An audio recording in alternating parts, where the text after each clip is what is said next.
Welcome back to the Hockey Show, and finally I get to make a video about a game that just ended and not wait for the next day, because it's still it's just the afternoon, so woohoo! Excited about that, and the game ended in overtime. First time ever that the first four games of the conference finals all went to overtime, which is absolutely nuts just how close all these teams are to each other.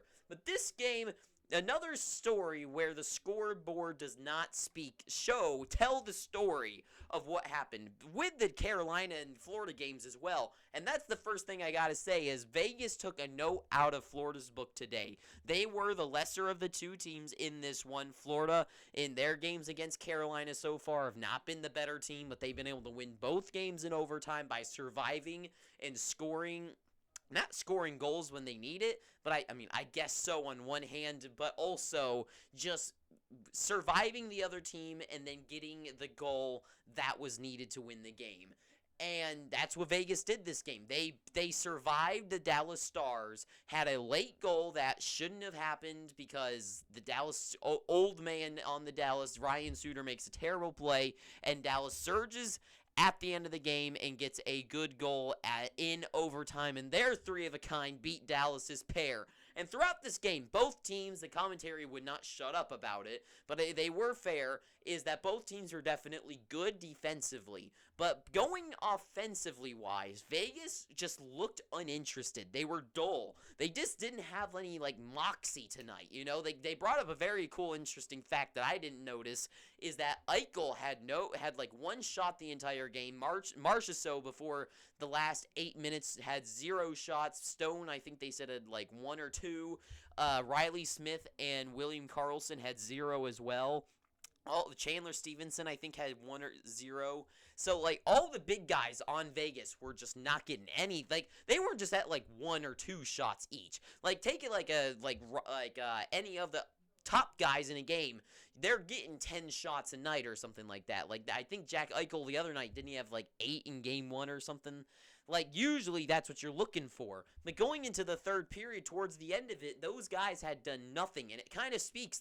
I looked at the shots counter. It was 23-10 or 11 or somewhere around that ballpark. And overall, Dallas was good. They were good on the ice. They were getting some chances, but they were missing that killer instinct that is really necessary to win the playoffs. Usually they have that. That's what Florida makes them special. That's what makes Dallas special. They've got the killer instinct to sink the puck whenever they get an opportunity to. Tonight, well, I guess this noon was not the case. They were not in that mode. They were not in scoring. I don't know what it was. Aiden Hill wasn't anything marvelous or anything like that. Vegas was good at shutting down any serious chances to go to generated.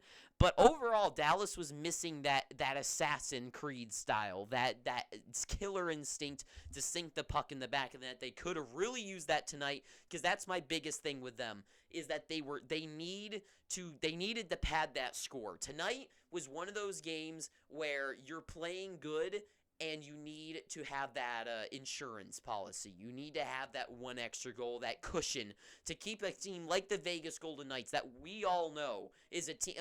Dallas and Florida are that type of team as well, but Vegas is especially that type of team that when they start kicking, they are kicking. They are unstoppable with their shutdown defense and goaltending. They are able to stop you from getting anywhere towards their net, and they are able to just drive you with their depth and just shoot and shoot and shoot and keep things going. And that was their issue tonight, is that they couldn't get that going. And Dallas had their own issue of not being able to score and cushion that lead before Vegas actually finally netted the one in. And they only had a 1-goal difference, and that was all Vegas needed to shut down right at the end of the game, where Jonathan Marchessault. Now, I am far from a Vegas hater. They're not my favorite team by any means, mainly because I'm a Sharks fan. So I have, that baked-in rivalry there. I can't be the biggest fan of theirs, but I do love them. I like the Vegas Golden Knights. I like the players. I like the team. I love the jerseys and the colors and the logo. I like them. But Jonathan Marchessault and the Knights in general can be really cocky at sometimes, at goals that like Marchessault, he was freaking out over that tying goal that he scored right at the end, which, yeah, touche. To be fair, I would be doing the same thing. Anyone would. But what made me really mad was, like, when he went down the lineup and did the thing, he, like, stood there and was, like, still, like, gesturing to his team, when really the credit should be given to Jack Eichel. Now, it also should be credited to Ryan Suter making just a dumb pass around the boards that was weak and, like, to nobody, and then his pass was weak, but then no Dallas player went after it. Jack Eichel does, and he gets the credit. Jack Eichel getting that puck in the corner, behind the net, not really the corner, and that no-look backhand pass. I don't think people or fans really realize how hard hockey really is sometimes, but that type of no-look perfect pass, Ryan Suter is also there to cover the lane as well, just had his stick this way and was not fast enough because he's really old to get to this way. And Marchessault being right-handed, right there. It went tape to tape. Amazing pass. Like, at least, like, what is that? Like, 10 feet or so. And just amazing pass by Jack Eichel there. But Marchessault, the one is freaking out over it. Should be all the credit be given to Jack Eichel, because without his amazing pass, they would be nothing without it. Then going into overtime, it starts out hot immediately. Vegas not almost scores really, but gets a good opportunity. Goes back the other way. Wyatt Johnston with an incredible opportunity to score. Cannot get past Aiden Hill, but then goes straight back down the other way where Chandler Stevenson gets the rebound and scores the winning goal and sends them into Dallas with a 2-0 lead. And overall in this game, I got to say, going forward, Vegas needs, because this is the second time, and overall, even in game one, I feel like they were kind of, Jack Eichel was kicking, like, the team was good, but to me, just the Golden Knights, they are missing that, like, attitude, you know? I feel like they're missing that. I don't know what it is, but tonight, those guys, like, being quiet, I feel like is how I always feel about this team, where guys like Marchessault and William Karlsson and Riley Smith and Chandler Stevenson was good earlier in the playoffs, but I feel like he's kind of, like, been drowned out into the background. So I like to see, like, guys like William Carrier, right? You saw him in tonight. I think, yeah, he was in tonight, and he brings a intensity. He will skate using he's a big guy. He will lean in to the defenseman as he carries the puck to try to make a play. They need more guys like that than Karlsson to generate more of those chances, because in game 1 and 2, I mean, especially game 2, but game 1 as well, and even in, like, against the Oilers, I feel like their top guys not Stone and Eichel, but everyone else, I sometimes feel like they're not trying hard enough. And I think going forward, Vegas definitely needs to bring that up. And Dallas especially, they need to find that skill.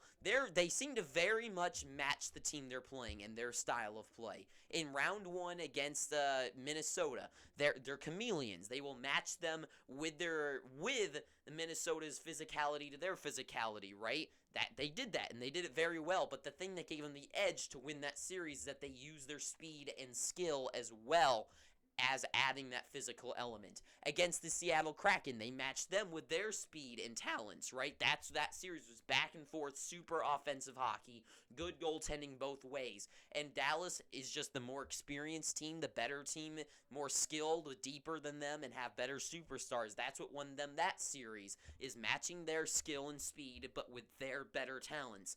This series against Vegas, they've done it in the history books by now. Dallas has beat them using their speed and skill and going the distance. Last 2 games of the season, they went against each other, going to a shootout, beating them in the playoffs a few years ago.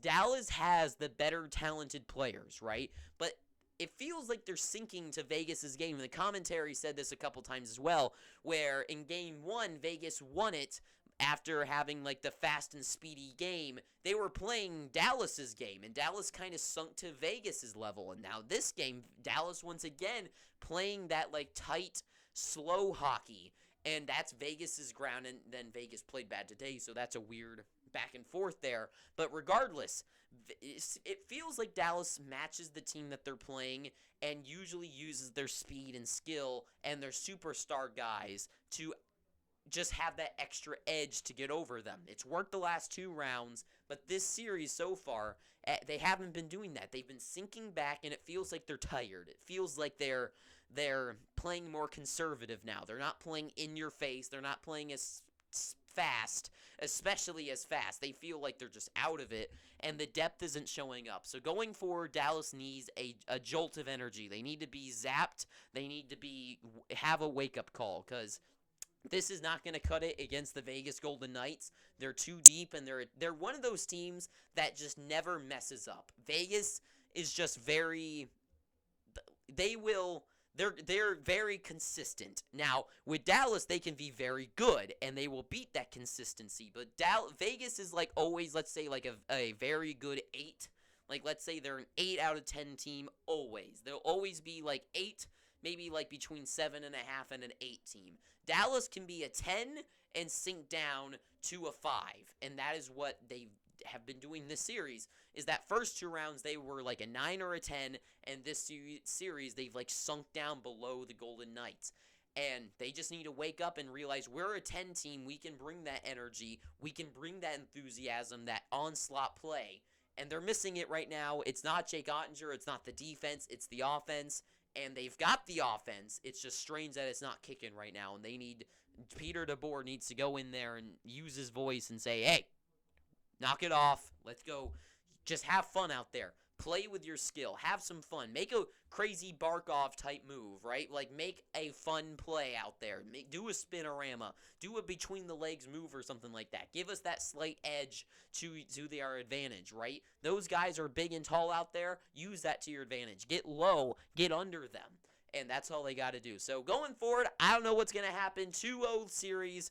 Going to Dallas. Dallas, we know that they're a very good bounce-back team. They're definitely not out of this playoffs, and I can see them easily getting back into it. They just can't let this one get too away from them. I think if they lose next game, they've lost the series. Regardless if it even goes 7 games, I guess we have seen Vegas screw up a 3-1 lead before, haven't we? But that's all I got to say.